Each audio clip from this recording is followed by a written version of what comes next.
Capítulo 5. La Revolución Francesa considerada en su carácter antirreligioso. Digresión sobre el cristianismo. En la Revolución Francesa hay un carácter satánico que la distingue de todo lo que se ha visto y quizás de todo lo que se verá en el futuro.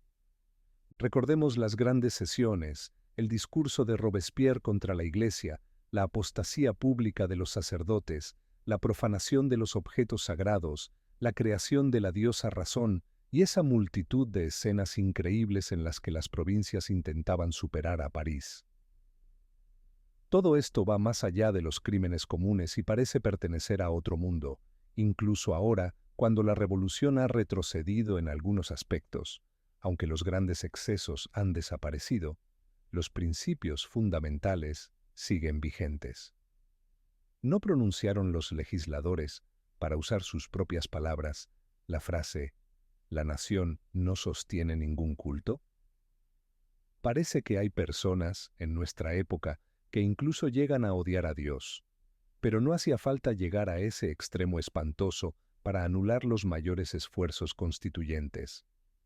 El simple olvido de Dios, ni siquiera hablo del desprecio, es un anatema irrevocable sobre cualquier acción humana que se base en ello. Todas las instituciones que se puedan imaginar, si no se fundan en una idea religiosa, son efímeras.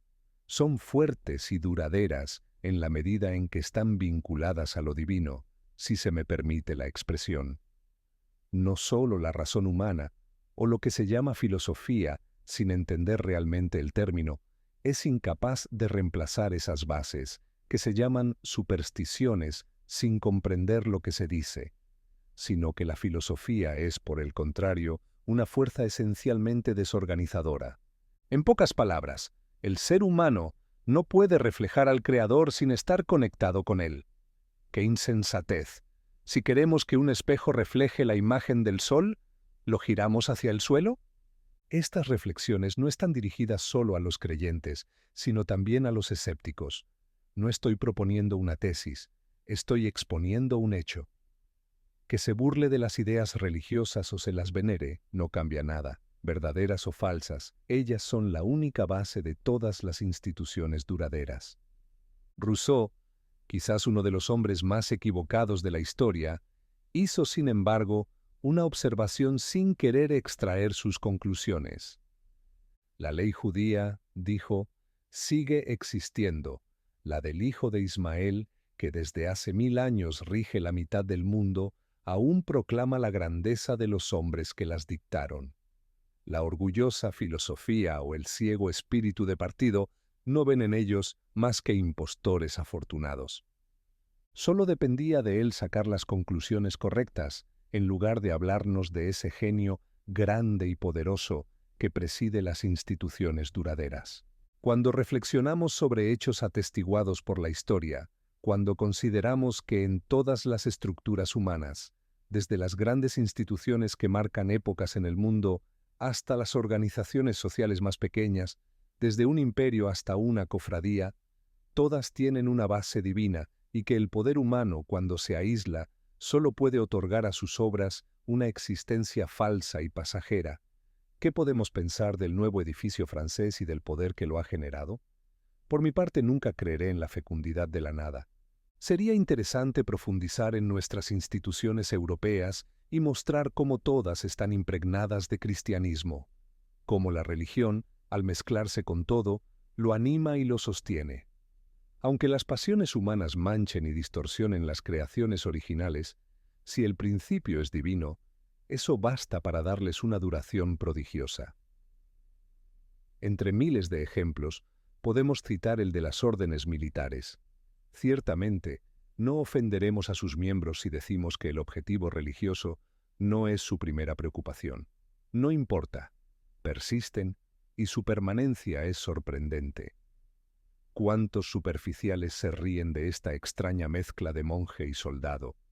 Más les valdría asombrarse ante la fuerza oculta que les ha permitido atravesar siglos, enfrentarse a poderosos enemigos y superar desafíos que aún nos sorprenden en la historia.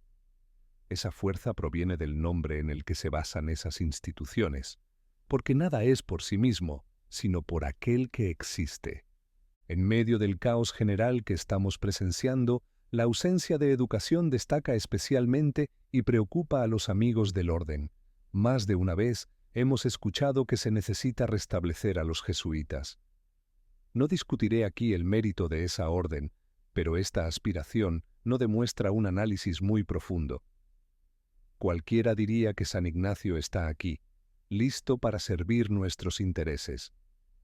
Si la orden ha sido destruida, tal vez un simple cocinero la podría restaurar con el mismo espíritu que la creó, pero todos los soberanos del mundo no podrían hacerlo. Existe una ley divina tan cierta, tan palpable, como las leyes del movimiento.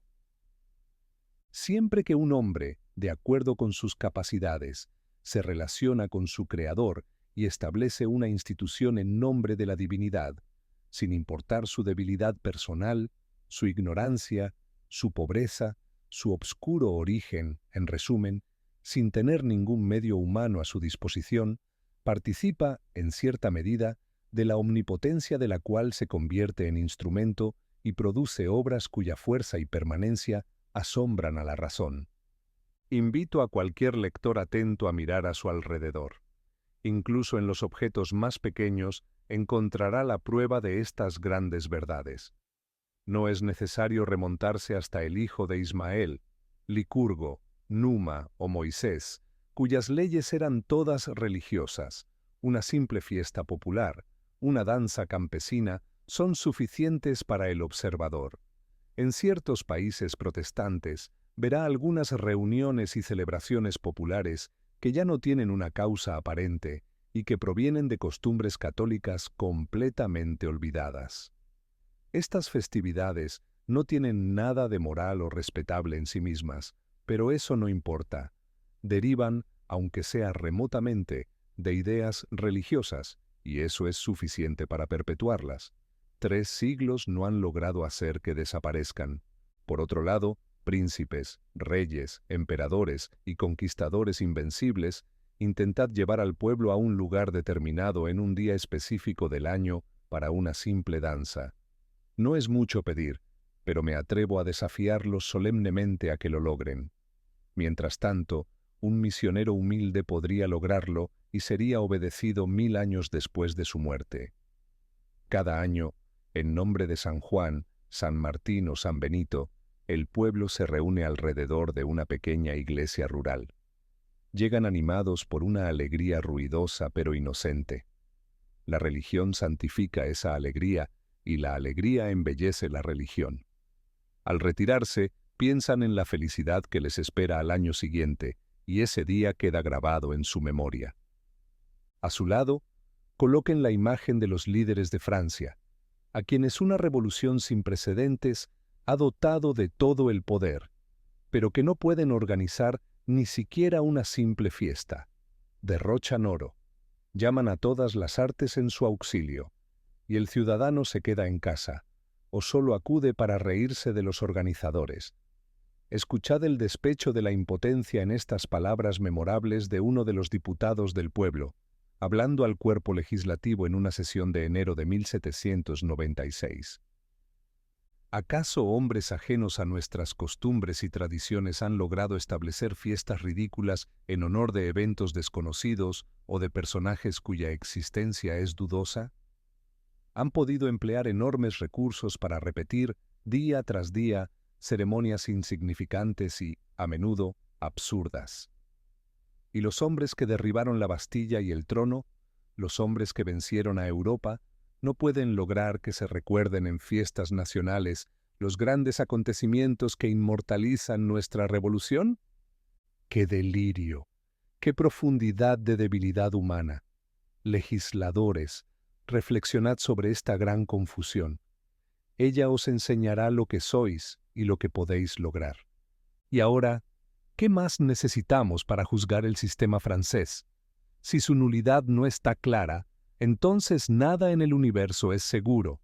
Estoy tan convencido de las verdades que defiendo, que cuando considero la debilitación general de los principios morales, las divisiones de opiniones, la inestabilidad de los gobiernos que carecen de una base firme, la inmensidad de nuestras necesidades y la ineficacia de nuestros medios, me parece que todo verdadero filósofo debe optar entre dos soluciones: o se formará una nueva religión, o el cristianismo se revitalizará de manera extraordinaria. Hay que elegir entre estas dos opciones según lo que se piense sobre la verdad del cristianismo. Esta hipótesis solo será rechazada por hombres de mente estrecha que solo creen en lo que ven. ¿Qué hombre en la antigüedad podría haber previsto el cristianismo? ¿Y qué persona, ajena a esta religión, podría haber anticipado su éxito en sus comienzos? ¿Cómo podemos saber que no está comenzando una gran revolución moral?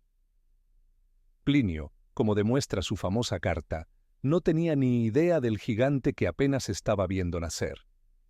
Pero cuántas ideas me asaltan en este momento y me elevan a las reflexiones más sublimes.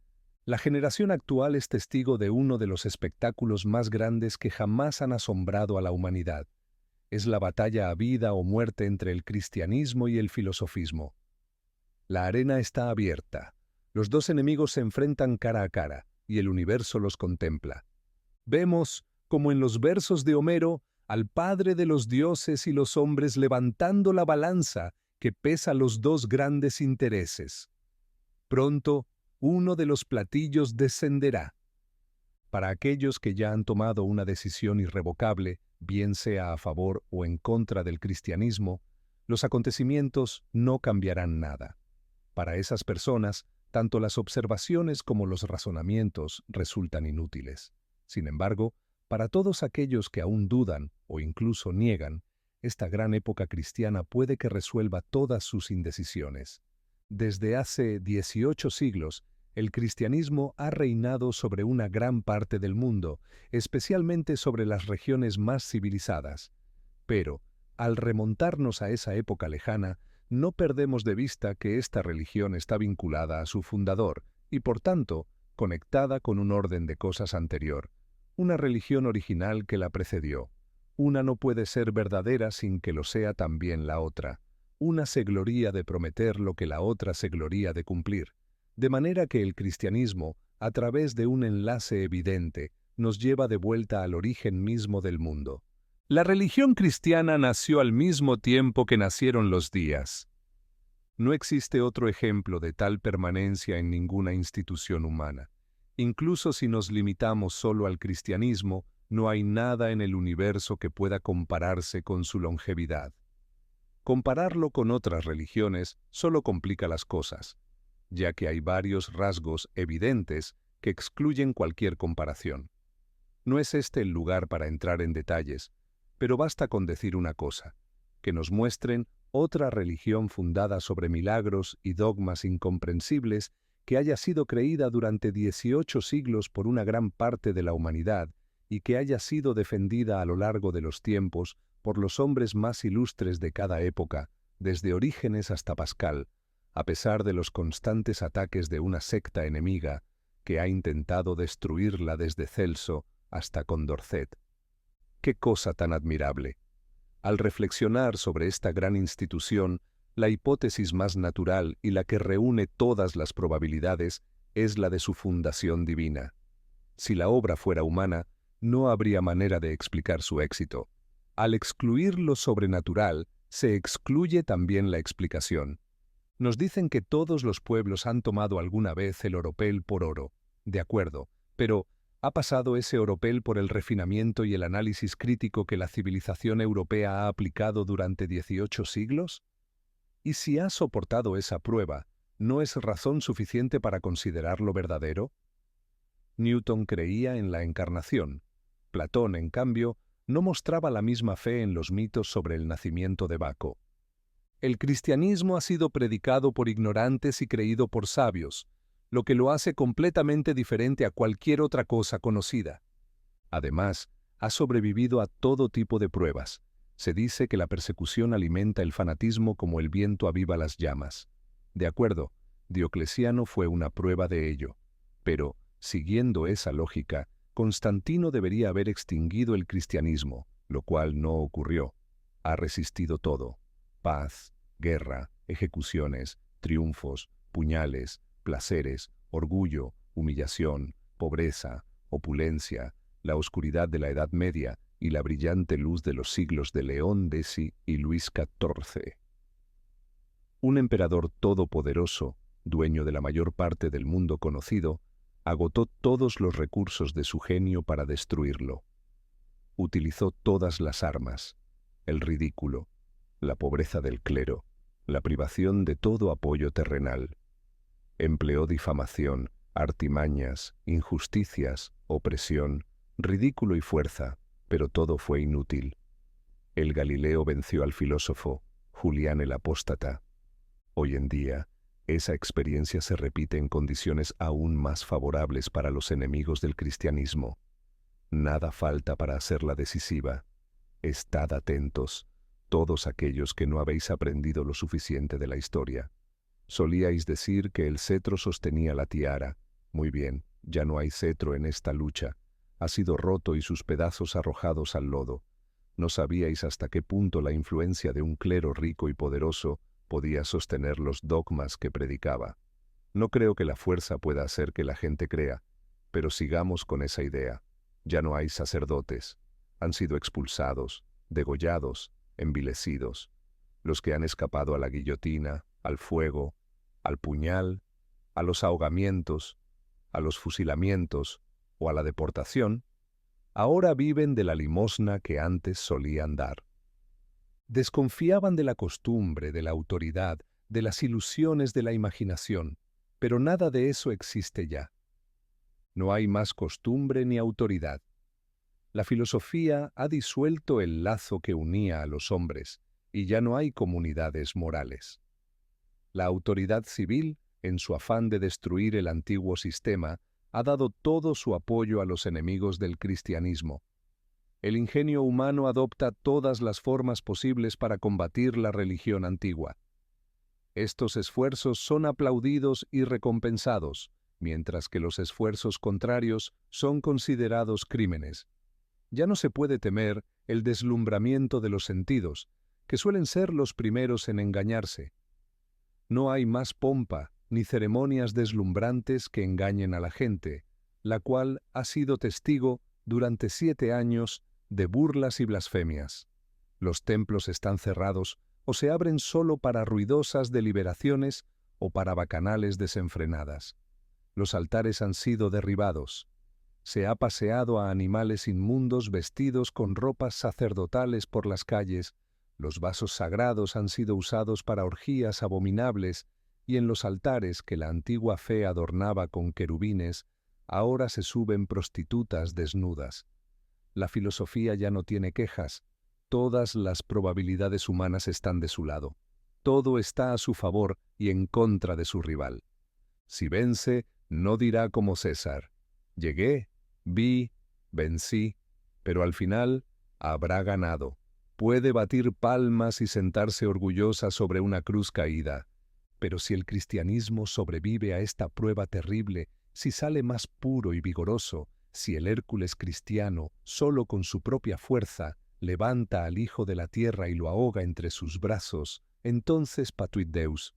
Franceses, haced paso al Rey cristianísimo, y que su estandarte lleve la divisa triunfal de polo a polo. Cristo vence, Cristo reina, Cristo impera.